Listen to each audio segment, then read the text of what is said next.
Emma's come to Birmingham Library, where she's meeting genealogist Olivia Robinson. Hi, Olivia. How you doing? Nice to meet you. Nice to meet you too. I don't know whether I should be excited or nervous. Okay. So, so far I have got pictures of my 3 times great-grandparents, James and Mary Ann Gretton. Excellent. They had a baby who was 1 called Alice, who was my 2-time great-grandmother, who wasn't living with them. So what I don't know is what happened to the family and to Alice. This is the census from 1871. So this takes you 10 years forward. Yeah. If you can see, here's Alice Gretton. So she's back with them. She's back. Good. That's what I really wanted to happen. James Gretton, 44.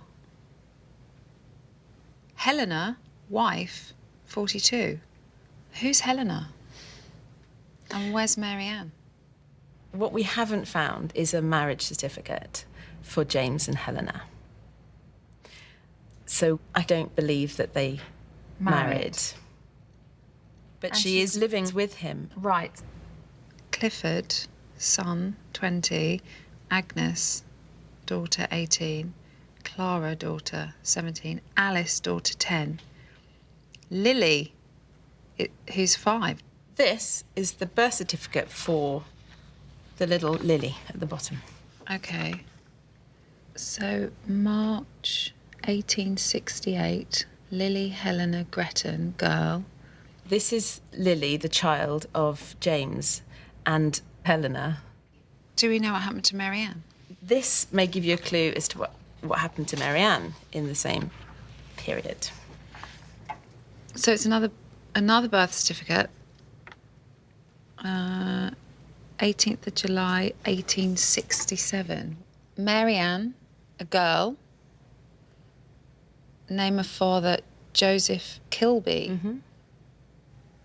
Name, surname of mother, Mary Ann Kilby.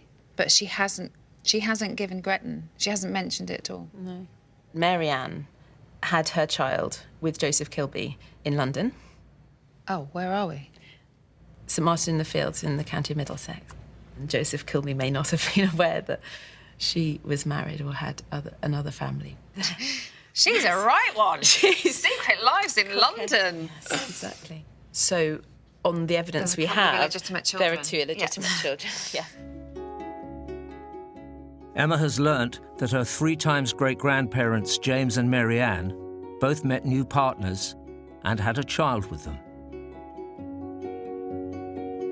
Did things like this happen a lot, or is this quite a rare situation to kind of find both parties in?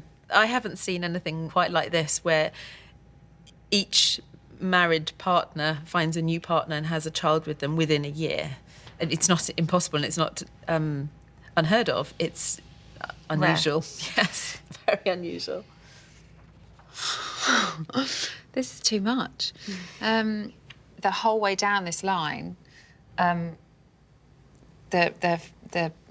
parents have always stayed together. My parents, my dad's parents, her parents. Do you know what I mean? Yeah. Wow. What happened to James? Entry of death. Oh no, this is what I didn't want to say. I like James. February 1899, James Gretton, male, 72, cause of death. Senility and exhaustion. So he'd gone senile. Yes. Did that have the same meaning back then as it does now? Yes, it would have meant that he couldn't care for himself. When and where he died? Workhouse infirmary. Real So other could he have options. been working at the workhouse? No, if Okay. he had been in the workhouse, they call them inmates. He would have been treated slightly better than the people who were just inmates in the workhouse. What is quite nice about this record is that his son, Clifford. was actually in attendance. Clifford could simply have registered his death, but in attendance means that he was actually There. there. When it happened. Yeah. So he may not have lived with his children, but they were still very much around him. It certainly looks that way. Oh no, how sad. Even though I don't physically know James Gretton, I've become really attached to him in a really short period of time. He seemed to have had a life of ups and downs. And it does seem apparent that he always had his children around him. And he had love. The one thing that I wanted to find within this was that we had solid, authentic roots in this brilliant city that I absolutely love. And James Gretton has given me that. This is where we're from. We are true Brummies.